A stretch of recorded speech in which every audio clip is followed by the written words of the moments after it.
আসসালামু আলাইকুম এভরিওয়ান। ছায়ার বিচারক গল্পের 8 নম্বর পার্ট। তো চলো বেশি কথা না কইয়া গল্প শুরু করা যাক। মেয়েটি বলল, আমার মনে হয় আপনি আমাকে ভালোবেসে ফেলেছেন। আমি বললাম, হঠাৎ এমন কেন মনে হলো? মেয়েটি বলল, কারণ আমি দেখেছি আগে আপনি যেই মেয়ের পিছনে ঘুরতেন এখন ঘোরেন না। আগে যেই মেয়েকে ভালোবাসি বলতেন এখন তাকে এড়িয়ে চলেন। যার মানে আপনি এখন সেই মেয়েকে ভালোবাসেন না।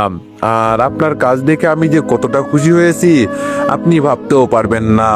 বিশ্বাস করেন, আমি আপনাকে অনেক ভালোবাসি। আর আমি জানি আপনি এখন ওই তানিয়াকে ভালোবাসেন না। আমি বললাম, এই যে আপনি যেই হন না কেন সেটা আমার দেখার বিষয় না। আর আমি শেষরা না যে একদিন এই মেয়ের পিছনে তো অন্যদিন ওই মেয়ের পিছনে।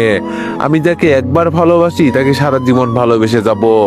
আর হ্যাঁ, আমি তানিয়াকে ভালোবাসি আর তাকে ভালোবেসে যাব। আর তাকে ইগনোর করার কারণ হলো আমি চাই সে আমার ভালোবাসা বুঝতে পারুক এবং সে নিজে আমাকে বলুক। কারণ আমি তো অনেকবার বলছি, এখন নয় সে করবে। আর আপনার কাছে অনুরোধ করছি, আর আমাকে বিরক্ত করবেন না ভাই। এটা বলে ফোন কেটে দিয়ে বন্ধ করে ঘুমিয়ে গেলাম। ভাইয়ার ফোনে একটা কল আসতে ভাইয়ার ঘুম ভেঙে গেল। ফোন হাতে নিয়ে রিসিভ করতেই ওপাশ থেকে একজন বলে উঠলো, স্যার এই জায়গায় 2টা লাশ পড়ে আছে, তাড়াতাড়ি আসেন। এই কথা শুনতেই ভাইয়া তাড়াতাড়ি বিছানা থেকে উঠে ফ্রেশ হয়ে নাস্তা করে চলে গেল। সেইখানে গিয়ে দেখে 2টা লাশ অ্যাম্বুলেন্সে তোলা হচ্ছে। একজন হাবিলদার রফিক স্যারকে দেখে দৌড়ে এসে বলল, স্যার আমি আপনাকে ডেকেছি। রফিক বলল, তা কিভাবে মারা হয়েছে? হাবিলদার বলল, স্যার যে মেরেছে সে এই 2টাকে অনেক কষ্ট দিয়ে মারছে।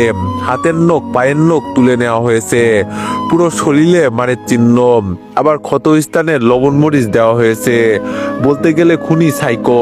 তার থেকে ভয়ঙ্কর ব্যাপার কি জানেন? রফিক বলল, কি বলো? লাশ 2টার শরীরে লেখা আছে, নতুন করে কিছু পেতে হলে কিছু তো বলিদান দিতেই হবে। তেমন ভাবে এই শহর আজ থেকে একজন নতুন সম্রাটের আগমন হয়ে যাবে, যার জন্য ছোট্ট 2টা বলিদান। উদ্ভাবন যেমনটা হয়েছে শেষটা এমন করতে চাই না। রক্ত আমার প্রিয়, তবে রং দিয়ে খেলতে চাই না। সাধারণ মানুষকে ভয় দেখিয়ে শহরের মাফিয়া হওয়া যায় না। শহরের মাফিয়া হতে হলে শহরের বড় মাস্তানদের মারতে হবে, যাতে পুরো শহরের সিস্টেমটাই আমার নাম শুনে দ্য মাফিয়া কিং ভিলেন নামে চিনে। সাবধানে থাকবেন, সামনে উইকেট আরো পড়বে। রফিক বলল, শালার একটার জন্যই বাঁচি না, নতুন আরেকটার আমদানি। এই নিয়ে এই শালা 4টা খুন করে ফেলেছে। হাবিলদার বলল, স্যার কিন্তু এরা তো সাধারণ মানুষকে মারছে না, মারছে তো শুধু অপরাধীদের। রফিক বলল, চুপ থাকো, এই হালা টাইগারের চেয়েও হিংস্র যতটুকু মনে হচ্ছে। হাবিলদার বলল, স্যার দেখছেন না কেমন ভাবে মারছে, মনে হচ্ছে হালা সাইকো। রফিক বলল, আচ্ছা তুমি তাহলে লাশের সাথে যাও, আমার একটা মিটিং আছে, ওখানে যেতে হবে। পুরো মিডিয়া উতাল পাতাল, দেশের পরিস্থিতি মোটেও ঠিক লাগছে না। পুলিশ থেকে শুরু করে আর্মিদের কোনো নিরাপত্তা নেই। তার মধ্যে সকাল হয়ে শোনা যাচ্ছে খুনের খবর। কে করছে এইসব, কারা করছে কিছুই বুঝতে পারছে না কেউ। এইদিকে টাইগার তার লোকদের মৃত্যুর খবর শুনে একটু মুচকি হাসি দিয়ে বলে ওঠে, কিছু পেতে হলে কিছু ছাড়তে হয়। তুই কি মনে করছিস তোর প্ল্যানে আমি পা দিব? আমার প্ল্যান তো অনেক আগেই শেষ, এখন তো শুধু সময়ের অপেক্ষা। এটা বলে একটা ডেবিল মার্কা হাসি দিল। সকালবেলায় ঘুম থেকে উঠে ফ্রেশ হয়ে নাস্তার টেবিলে যেতেই দেখি আম্মু আব্বু আছে, তবে ভাইয়াকে দেখছি না। আমি বললাম, আম্মু ভাইয়া কোথায়? আম্মু বলল, তোর ভাইয়া চলে গেছে কিছু না খেয়ে। আমি বললাম, ও। তারপর আমি চুপচাপ খেয়ে রুমে এসে রেডি হয়ে কলেজে চলে গেলাম। কলেজে আসতে সবাইকে দেখতে পেলাম। তাদের কাছে গিয়ে বললাম, সবাই কেমন আছো? তানিয়া বলল, আরে দেখ ভাবওয়ালা আসছে আমাদের খবর জানতে। রাফি বলল, আমরা ভালো আছি, তুই? আমি কিছু বলতে যাব তার আগেই তানিয়া বলে উঠলো, আরে উনি ভালো থাকবে না তো কে ভালো থাকবে? ওনার কতজন আছে ওনার খবর রাখার জন্য। আমি বললাম, এই যে আপনি আমাকে খুশা দিয়ে কথা বলছেন কেন? তানিয়া বলল, আমার মুখ, আমি যা ইচ্ছা তাই বলবো, তাতে কার কি? আমি বললাম, তাহলে আমি কার সাথে কথা বলবো আর বলবো না সেটা আমি বুঝবো, কাউকে নাক গলানোর দরকার নাই। এটা বলে আমি আরোহীর পাশে গিয়ে বসলাম। সাথে সাথে তানিয়া এটা দেখে রেগে দাঁড়িয়ে বলল, ওই তুই আরোহীর সাথে বসলি কেন? আমি বললাম, আমার ইচ্ছা, আমি বসবো, তাতে আপনার কি? তানিয়া বলল, আমার কি মানে, আমারই তো সব, ওর বলছি, না হলে ভালো হবে না বলে দিলাম। রাফি বলল, আরে তোর ইচ্ছা মানে, এখানে তো অনেক জায়গা আছে, তাহলে তুই ওইখানে ওর পাশে বসলি কেন? আমি বললাম, কেন রে, আরোহীর সাথে বসলে তোরা তো ফাটতেছে কেন? রাফি বলল, আমার কেন ফাটবে? আমি বললাম, তাহলে তুই চুপচাপ বসে থাক। আরোহী বলল, এই তোমরা এসব কি শুরু করে দিলাম? আবির তো জাস্ট আমার পাশে বসেছে, আমার কোলে তো আর বসেনি। আরোহীর কথা শুনে আমি সহ সবাই হা হয়ে আরোহীর দিকে তাকিয়ে থাকলাম। আর তানিয়া রেগে আগুন হয়ে আমাকে বলল, আবির, সময় থাকতে উঠে অন্য জায়গায় গিয়ে বস, তা না হলে ভালো হবে না কিন্তু। অবস্থা বেগতিক দেখে আমি আরোহীর পাশ থেকে উঠে রাফির পাশে বসলাম। এতে তানিয়ার মুখে হাসি ফুটল, কিন্তু রাফির বেচারা মুখ ঠিক হয়ে গেল। রাফির এমন রিয়েক্ট দেখে আমি বুঝতে পারছি। তানিয়া বলল, আমার সাথে এমন করার সব হিসেব শুধু আসলে ফেরত নিব, দেখিস আবিরের বাচ্চা। এইদিকে সব ঝগড়া থামিয়ে দিয়ে আড্ডা দিতে লাগলাম। তখনই ফোনে ওই মেয়েটার মেসেজ আসলো। মেয়েটি বলল, আমি জানি তুমি তানিয়াকে পছন্দ করো না, কালকে ওইসব আমার পরিচয় জানার জন্য বলছো। আমি বললাম, মোটেও না। মেয়েটি বলল, সেটা মাত্র ঘটে যাওয়া ঘটনা দেখে বোঝা যায়, তবে এত সহজে তোমার কাছে ধরা দিচ্ছি না মাই লাভ জানু। ভাই, পরে কথা হবে। এই মেসেজ দেখে আমি আশেপাশে চারিদিকে খুঁজতে লাগলাম, কে এই মেয়ে যে আমাকে ফলো করছে, আমার সব খবর রাখছে, এইসব ভাবছি আর চারপাশে মনোযোগ দিয়ে তাকাচ্ছি। তখনই আরোহী বলে উঠল, কি আবির, এইভাবে কাকে খুঁজতেছো আর কি ভাবছো? আমি আরোহীর কথা শুনে থমথম খেয়ে বললাম, কই, কাউকে না তো, আর কিছু ভাবছি না, এমনি চারপাশে তাকাচ্ছি। আরোহী বলল, ও আচ্ছা। এইদিকে আমার সাথে আরোহী কথা বলাতে তানিয়া রাগী দৃষ্টিতে তাকিয়ে আছে, কিন্তু কিছু বলছে না। এইদিকে আমি মনে মনে ভাবছি, আরোহী কিভাবে জানলো আমি কাকে খুঁজতেছি? তার মানে, না না, হয়তো এমনি ভাবছে, কিন্তু আমাকে জানতে হবে কে এই মেয়ে। তারপর ভাবা বাদ দিয়ে সবাই হাসি খুশি ভাবে আড্ডা দিয়ে ক্লাসে চলে গেলাম। ক্লাস শেষ করে সবার সাথে বিদায় নিয়ে চলে গেলাম বাসায়। এইভাবে কেটে গেল বেশ কয়েকদিন। এখনো আমার আর তানিয়ার মাঝে কিছু ঠিক হয়নি। দেখা হলে বা কথা হলে শুধু কথা কাটাকাটি হয়, এটাতে কিন্তু দুজনেই কিছু মনে করি না। তার মধ্যে অচেনা মেয়েটা প্রতিদিন ভালোবাসি বলে কান খাবে, এত ব্লক মারি, তারপরও নতুন নাম্বার দিয়ে কল দিবে। এ কয়েকদিনে ভাইয়ার মুখ দেখার মতো ছিল। তার শহরে প্রতিদিন সকাল হলে একটার পর একটা খুন চলে যাচ্ছে। আজ ভাইয়ার গায়ে হলুদ, কাল বিয়ে, তাই অনেক কাজ করছি, সাথে আমার বন্ধুরাও কাজ করছে। রিমি, নুসরাত আপুদের ওখানে আছে, আর আরোহী আমাদের এখানে আম্মুর সাথে কাজ করছে। যেহেতু আরোহীর বাবা আর আমার বাবা বন্ধু, সেহেতু আরোহী আমাদের এখানে অনেকবার আসতো, তাই সে আম্মুর সাথে থাকে। এইদিকে তানিয়া আমাকে প্রতিদিন ঘন্টায় কল দিয়ে বলবে কোনো মেয়ের দিকে নজর না দিতে, আর ওই আরোহীর দিকে তো মোটেও না। কিন্তু আমি তার কথায় পাত্তা না দিয়ে বলি, আমার চোখ আমি দেখবো, তাতে কার কি? এইদিকে নিজাম চৌধুরী টাইগারকে কল দিয়ে বলছে, বস, তারেককে যে পুলিশ অফিসার মেরেছে তার আজ বিয়ে, আর তার বিয়ে হচ্ছে কমিশনারের মেয়ের সাথে। আমি চাচ্ছি শালাকে আজ মেরে দিতে, সাথে কমিশনার কেউ। টাইগার বলল, তোর মাথা ঠিক আছে? এমনিতে আমাদের একটার পর একটা লোক খুন হচ্ছে, এটা নিয়ে চিন্তায় আছি। তার চেয়ে বড় কথা, তারেককে পুলিশ মারেনি। নিজাম চৌধুরী বলল, তাহলে কে মেরেছে? টাইগার বলল, যে আমাদের লোকদের মারতেছে সে। নিজাম বলল, বস, আপনি চাইলে তো অনেক কিছু করতে পারেন, তাহলে করছেন না কেন? আর কখন আমাদের প্ল্যান কাজ করবে? টাইগার বলল, আমার কাজের জিনিস দেশে পৌঁছে গিয়েছে, এখন লোক পাঠানো বাকি, সেগুলো 2 দিনের মধ্যে পাঠাবো। আর তোর কাছে লোক গেলে ওদের থাকা খাওয়া প্লাস ট্রাক 2টা বুঝিয়ে দিবি। নিজাম বলল, ওকে বস। টাইগার বলল, আর মরতে না চাইলে পুলিশ অফিসার বা পুলিশ কমিশনারের বাড়িতে হামলা দিস না, কারণ এই দুই বাড়িতে ওই ভিলেনের লোক নজর রাখছে। নিজাম বলল, ওকে বস। এটা বলে ফোন কেটে দিল টাইগার। গায়ে হলুদের অনুষ্ঠান শেষ করে রাতে খাবার খেয়ে অনেক ক্লান্ত হওয়াতে আমি, রাফি, রানা, নাইম আমার রুমে এসে গায়ে লিয়ে দিলাম। সাথে সাথে ফোনটা বেজে উঠলো। তাকিয়ে দেখি তানিয়া কল দিয়েছে। একটা বিরক্তিকর শুরু নিয়ে বললাম, কি হয়েছে, এত রাতে কল কেন দিলেন? তানিয়া বলল, আমার সোনা ময়না জানুটার খোঁজ নেওয়ার জন্য কল দিয়েছি। ইস, আজ অনেক কাজ করছো তাই না জানু? আমি বললাম, না আমি করিনি, বসেছিলাম আর সুন্দরী সুন্দরী আপুদের দেখতেছিলাম জানো, সেখান থেকে একটা। তানিয়া বলল, থাম কুত্তা লুচ্চা, তোকে কতবার বলছিলাম কারোর উপর নজর দিবি না। এত সুন্দর একটা হবু বউ থাকতে কোন পাগলে অন্য মেয়ের দিকে নজর দেয় শুনি? আমি বললাম, কে সুন্দর? তানিয়া বলল, কেন? আমি একটু হেসে বললাম, তুমি সুন্দর, আজকের দিনের সেরা যোগ ছিল। তানিয়া বলল, কি আমি সুন্দর না তাই না কুত্তা? আমি বললাম, আরে আরে, তুমি পেতনির মতো বিউটিফুল, তেঁতুল গাছের ডাইনের মতো তোমার লম্বা লম্বা চুল, রাক্ষসীদের মতো রাগে দুইটা চোখ, দেখলে সারা জীবন ভরে দেখতে মন চায়। তানিয়া বলল, কুত্তা তুই আমার প্রশংসা করছিস নাকি পচাইছিস? আমি বললাম, আরে তোমার মতো ভালো পেতনিকে কে পচাবে? তানিয়া বলল, তোকে কালকে দেখে নিব কুত্তা, আমাকে পেতনি বলা সব উসুল করব কাল, পালাবার জায়গা পাবে না বলে দিলাম। আমি বললাম, তোমার মতো মেয়ের সামনে আমার পড়তে বয়ে গিয়েছে। তানিয়া বলল, ওটার সময় বলে দিবে কে কার সামনে যায়, শুভকামনা কালকের পরের দিনের জন্য। এটা বলে ফোন কেটে দিল তানিয়া ফোন কাটতে আমি যখনই ঘুমাতে যাব তখন সবাই দেখি আমার দিকে তাকিয়ে আছে। আমি বললাম, কিরে তাকিয়ে আছিস কেন? রাফি বলল, না মানে ভাবছি কাল তোর অবস্থা কি হবে। আমি বললাম, কেন, তোর এমন কেন মনে হলো? টাইম বলল, না ভাবছি ভাবিকে যেইভাবে রাগিয়েছিস না, মনে তো হয় কালকের বিয়ে আনন্দ আর করা হবে না।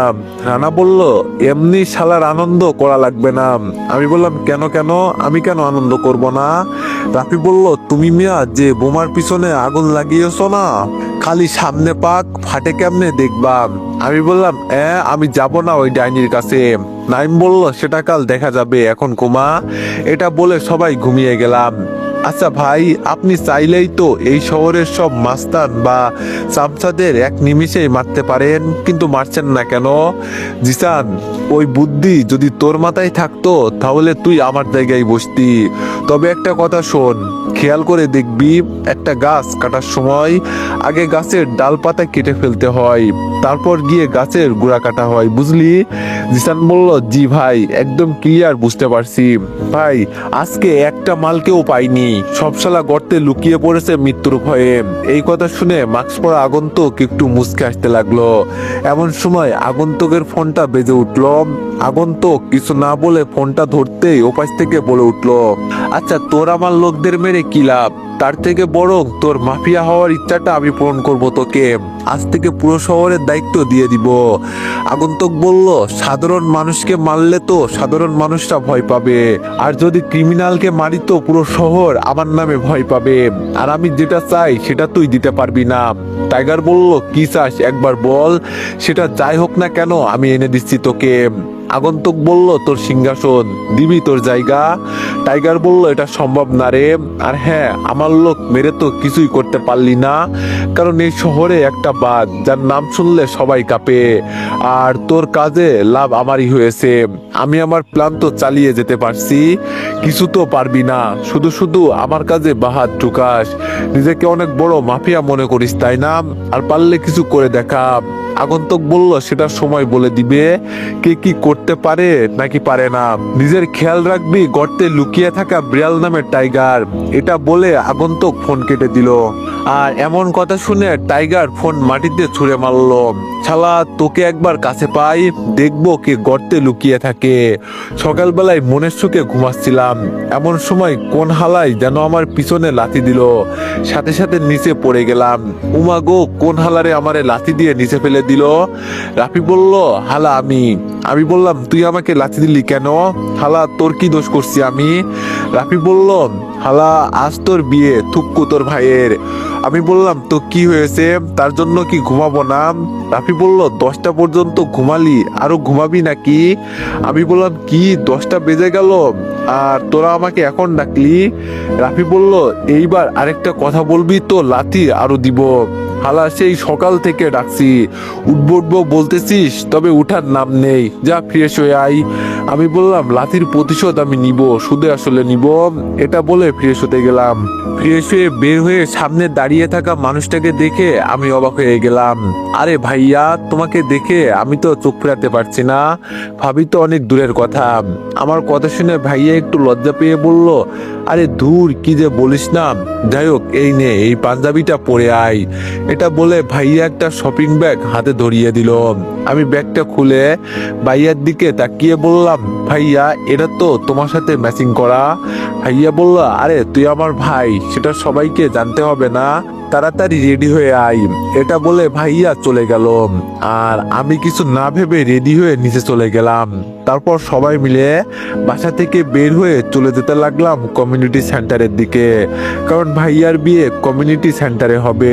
এইদিকে বস, একটা দারুণ খবর আছে আমার কাছে। টাইগার বলল, কি খবর তাড়াতাড়ি বল। তারপর তার চামচার কথা শুনে টাইগার একটা মুচকি হাসি দিয়ে বলতে লাগলো, তাহলে এই ব্যাপার, সমস্যা নাই, তুই দেখে যা আর শুনতে থাক আমি কি করি। এইদিকে আমরা সবাই প্রায় 1 ঘন্টা পর বিয়ে বাড়িতে পৌঁছে গেলাম। আমি আর আমার ভাই একসাথে গাড়ি থেকে নামতে আমাদের দুজনকে জামাই আদর করতে লাগলো। এইদিকে সবার এমন আচরণ দেখে আমি ভাইয়াকে বললাম, ভাইয়া তুই জামাই, তোমাকে সবাই আদর করছে, ওটা মানা যায়, কিন্তু আমাকে কেন? ভাইয়া বলল, চুপচাপ যা হচ্ছে দেখে যা। তারপর গেটের সামনে সব নিয়ম কানুন শেষ করে সেন্টারে ঢুকে অবাক হয়ে গেলাম, কারণ স্টেজ 2টা। এটা বড় বিষয় নয়, বড় বিষয় হচ্ছে চেয়ার 4টা। এটা দেখে মনে কিছুটা খটকা লাগলো। ডাল মে কুছ কালা হে, এটা বলতে বলতে আমাদের দুজনকে স্টেজে নিয়ে গিয়ে 2টা আসনে বসিয়ে দিল। ভাইয়া আমাকে ইশারা করে বলল চুপচাপ বসে থাকতে, কিন্তু আমার বসে থাকতে ভালো লাগছে না। এইবার ভাইয়ার কথা শুনে যখনই উঠে পাশে তাকাতে আমার মাথা ঘুরতে লাগলো। আমি পাশে তাকাতেই দেখি 2টা বউ। তারপরেও কিছু না বলে ভাইয়ার কাছে যেতেই আমি বললাম, ভাইয়া তুই কি 2টা বিয়ে একসাথে করবি নাকি? ভাইয়া বললে একটা থাপ্পড় দিব। এইসব আজে বাজে কথা মাথায় আসে কেন তোর? চুপচাপ নিজের জায়গায় গিয়ে বস। আমি বললাম, তাহলে বউ 2টা যে, তার মানে এখানে তোমার সাথে আরেকজনের বিয়ে হবে তাই না? ভাইয়া বলল, হবে। আমি বললাম, আরেকটা বিয়ে হবে মানে? আমরা কমিউনিটি সেন্টার বুক করছি, সেখানে আরেকজনের বিয়ে হবে কেন? তুই বস, আমি ম্যানেজারের সাথে কথা বলে আসি। এটা বলে যেই না স্টেজ থেকে নিচে নামতে যাব, তখনই ভাইয়া আমার হাত ধরে বলল, ওই কোথায় যাচ্ছিস? আমি বললাম, কেন? ম্যানেজারের সাথে কথা বলতে। ভাইয়া বলল, তোকে কোথাও যেতে হবে না, চুপচাপ গিয়ে ওখানে বস। আমি বললাম, ওখানে বসবো মানে? আমি তো ম্যানেজারের সাথে কথা বলবো, আর আমি ওখানে বসবো কেন? বিয়ে খেতে এসেছি, করতে নয়। ভাইয়া বলল, তুই বিয়ে করতে এসেছিস? ভাইয়ার কথা শুনে এইবার আমি আকাশ থেকে পড়লাম। আমি বললাম, বিয়ে করতে মানে? ভাইয়া ফাজলামো করিও না তো, আমি গেলাম। ভাইয়া বলল, ফাজলামো করছি না, তোর আজ বিয়ে। আমি বললাম, আমার বিয়ে আর আমি জানি না? তোমরা আমার বিয়ে ঠিক করে ফেলছো আর আমাকে একটুবারও জিজ্ঞেসও করলে না আমার মত আছে কিনা? ভাইয়া বলল, আমি জানি না, আব্বু জানে, তুই আব্বুর সাথে কথা বল। আমার বিয়ে অথচ আমি জানি না? আব্বু এটা কেমন করে করতে পারলো? একটিবার আমার মত জানতে চাইনি। এখন তানিয়ার কি হবে? আমি তো তানিয়াকে ছাড়া বাঁচবো না। তানিয়া তো আমাকে এখন ভালোবাসে, আমি কেমন ভাবে তানিয়ার সামনে মুখ দেখাবো? এইসব ভাবতে ভাবতে আমি আব্বুর কাছে যেতে লাগলাম আর তানিয়ার ফোনে কল দিতে লাগলাম, কিন্তু তানিয়ার ফোন বন্ধ বলছে। এইবার চিন্তা হতে লাগলো, তানিয়া আবার আমার বিয়ের কথা জানতে পেরে গেল না তো? তানিয়াকে তো এখানে কোথাও দেখতে পাচ্ছি না।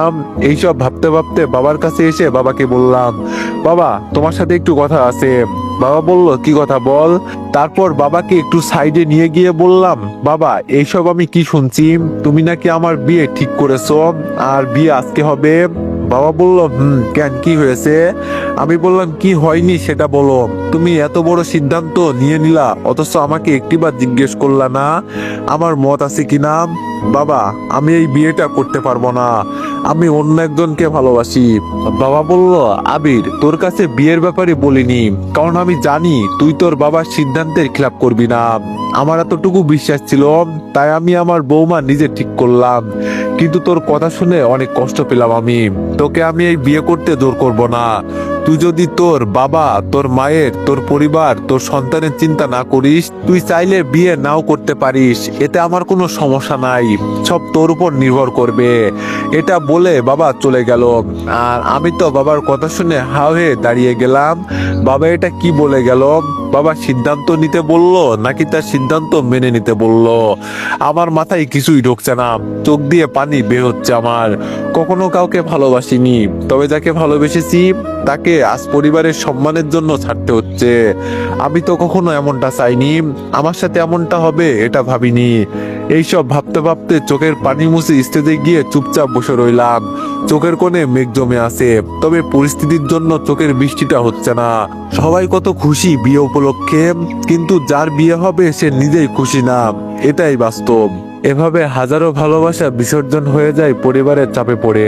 একমাত্র পরিবারের কথা ভেবে দুইটা মন আলাদা হয়ে যায়। সব দুঃখ কষ্ট নিজের মনের মাঝে চেপে পরিবারের হাসি ফোটাতে অনেকেই নিজের স্বপ্ন, নিজের ইচ্ছাটা এইভাবেই পরিত্যাগ করে। এইভাবে নিজের সব অনুভূতি, চাপা কষ্ট নিজের বুকের মাঝে লুকিয়ে রেখে দিলাম। তারপর সব নিয়ম কানুন শেষ করে বিয়েটা সম্পূর্ণ হলো। এইবার পালা বিদায় নেওয়ার। আমি আমার বিয়ে করা বউয়ের পাশে দাঁড়িয়ে আছি, আরেক পাশে দাঁড়িয়ে আছে ভাইয়ার ভাবি। ভাইয়ার ভাবি দুজনে একসাথে তার শ্বশুর শাশুড়িকে সালাম করতে গুটি গুটি পায়ে এগিয়ে যাচ্ছে। তারপর ভাইয়া তার শ্বশুর শাশুড়ির সামনে গিয়ে দুজনে একসাথে হাঁটু গেড়ে বসতেই কমিশনার স্যার হঠাৎ করে নিচে পড়ে গেল। এতে উপস্থিত থাকা সবাই অবাক হয়ে গেল। আর এইদিকে নুসরাত ভাবি বাবা বলে জোরে চিৎকার দিলে তার বাবাকে ধরতে গেল। আর ভাইয়াও সাথে সাথে কমিশনার স্যারের মাথা ধরে বসাতে যাবে, তখনই ভাইয়ার হাতে কেমন জানি ভেজা ভেজা লাগলো। তাই ভাইয়া মাথা থেকে হাত ছড়িয়ে চোখের সামনে আনতেই ভাইয়া ভয়ে পিছনে চলে গেল। হাসি খুশি থাকা পুরো বিয়ে বাড়িটা নিস্তব্ধ হয়ে গেল। কেউ ভাবতে পারিনি এমন একটা ঘটনা ঘটবে। ভাবিও তার মা রক্ত দেখে হাউমাউ করে স্যারকে ধরে কান্না করতে লাগলো। তখনই আমার পাশ থেকে মেয়েটা গিয়ে, মানে আমার বউ গিয়ে ভাবিকে ও তার মাকে সান্ত্বনা দিতে লাগলো। এইদিকে ভাইয়ার হাতে রক্ত দেখে আমি ভাইয়ার কাছে গিয়ে বললাম, ভাইয়া কি হয়েছে? আঙ্কেলের কি হয়েছে? আর তোমার হাতে রক্ত কেন? তখন আব্বু বলে উঠলো, আরে এখন কথা বলার বা কোনো কিছু জিজ্ঞেস করার সময় না। আবি, তুই পানি নিয়ে বিআইকে জাগানোর চেষ্টা কর। আর মনে হয় নিচে পড়ে যাওয়াতে মাথা ফেটে গিয়েছে, তাড়াতাড়ি অ্যাম্বুলেন্সে খবর দিচ্ছি আমি। এটা বলে আব্বু ফোন দিয়ে কল দিল। আর আমি ভাইয়ার দিকে একবার তাকিয়ে দেখি ভাইয়া এখনো এক দৃষ্টিতে আঙ্কেলের দিকে তাকিয়ে আছে, কেমন জানি একদম পাথর হয়ে আছে ভাইয়া। আমি সেই দিকে খেয়াল না দিয়ে পানি নিয়ে আঙ্কেলকে জাগাতে লাগলাম, কিন্তু আঙ্কেলের জ্ঞান ফেরার নাম নাই। তখনই দেখি ভাইয়া বসা থেকে উঠে ভাবিকে জড়িয়ে ধরে সান্ত্বনা দিতে লাগলো। আর ভাবি বলছে, বাবা, ও বাবা, ওঠো না বাবা, দেখো তোমার মেয়ে কোথাও যাচ্ছে না, আমি তোমার কাছে থাকবো, প্লিজ বাবা, ওঠো না বাবা। এইভাবে আমার উপর রাগ করে থাকতে পারো না তুমি। আর ভাবির মা বলছে, ওগো কি হয়েছে তোমার? এই ওঠো না প্লিজ, এমন ভাবে থেকো না, আমি যে তোমার চুপ থাকা মানতে পারছি না। এইদিকে ক্রমাগত রক্ত ঝরে যাচ্ছে। হঠাৎ করে আমি কিছু একটা মনে করে আঙ্কেলের শ্বাস চেক করে দেখি শ্বাস আর চলছে না। এমন একটা দিনে এমন কিছু হবে এটা কেউ ভাবতে পারিনি। আমি এখন শুধু ভাবছি তারা জানে না স্যার অজ্ঞান, এতে এত কান্না। আর যদি জানে সে মারা গিয়েছে, এই কথা ভাবতে আমার পুরো শরীরের লোম দাঁড়িয়ে যাচ্ছে। আমি বা কেমনে বলবো আঙ্কেল আর এই পৃথিবীতে নেই। ভাবিও তার মা কান্না করছে, আর ভাইয়া তো ভাবিকে সান্ত্বনা দিচ্ছে। ভাইয়া হয়তো জানতে পেরে গিয়েছে তার শ্বশুর হয়তো আর নেই। এইসব চুপচাপ হয়ে এক মনে ভাবতেছি, তখনই আব্বু বলে উঠলো, বাবা সবাই ধর, অ্যাম্বুলেন্স এসেছে, তাড়াতাড়ি হাসপাতালে নিয়ে যেতে হবে। বাবার এমন কথা শুনে আমি বাবার দিকে করুণ দৃষ্টিতে তাকিয়ে বললাম, বাবা, আঙ্কেল। তারপর মাথা নাড়িয়ে নেই বললাম। আমার ইশারা শুনে যেন সবাই চুপ হয়ে গেল, হয়তো বুঝতে পেরে গিয়েছে আমি কি বললাম। তাড়াতাড়ি করে বাবা আঙ্কেলের কাছে গিয়ে শ্বাস চেক করতেই পিছনে সরে গেল। আর এটা দেখে ভাবি ও তার মা এবং কি তাদের অনেক রিলেটিভ কান্না করতে লাগলো। পরিস্থিতি এখন অনেকটাই খারাপের দিকে চলে যাচ্ছে। কেউ হয়তো ভাবতে পারিনি বিয়ে বাড়িটা মুহূর্তেই মৃত্যু বাড়িতে পরিণত হবে। এইদিকে আমার এইবার সন্দেহ হলো সামান্য মাথা ফেটে যাওয়াতে মৃত্যু বা এত রক্ত ঝরবে না। তাই আমি আঙ্কেলের কাছে গিয়ে আঙ্কেলকে উঠাতেই হতভম্ব হয়ে গেলাম। এটা কি করে সম্ভব? আঙ্কেলের মাথায় গুলি কিভাবে লাগলো? গুলি চলার তো আওয়াজ শুনলাম না। এই জীবন যে কার কখন শেষ হয়ে যাবে সেটা কেউ জানে না। কেউ ভাবতে পারিনি স্যারের মৃত্যু এইভাবে হবে। এইসব ভাবছি তখনই কতগুলো পুলিশ এসে স্যারের লাশটা অ্যাম্বুলেন্সে করে নিয়ে যেতে লাগলো। এতে ভাবি ও তার আম্মু অনেক বাধা দিতে লাগলে, কিন্তু তাদের আর কিছু করার নাই। তাদের মেনে নিতে হবে স্যার যে আর এই পৃথিবীতে নেই। হঠাৎ করে কেউ কিছু বোঝার আগেই ভাবি ও তার আম্মু অজ্ঞান হয়ে গেল।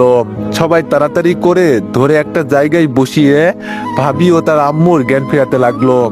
ভাবির আম্মু জ্ঞান ফিরতেই কিছুটা স্বাভাবিক হলেও ভাবি স্বাভাবিক হতে পারিনি। তিনি পাগলের মতো করতে লাগলেন।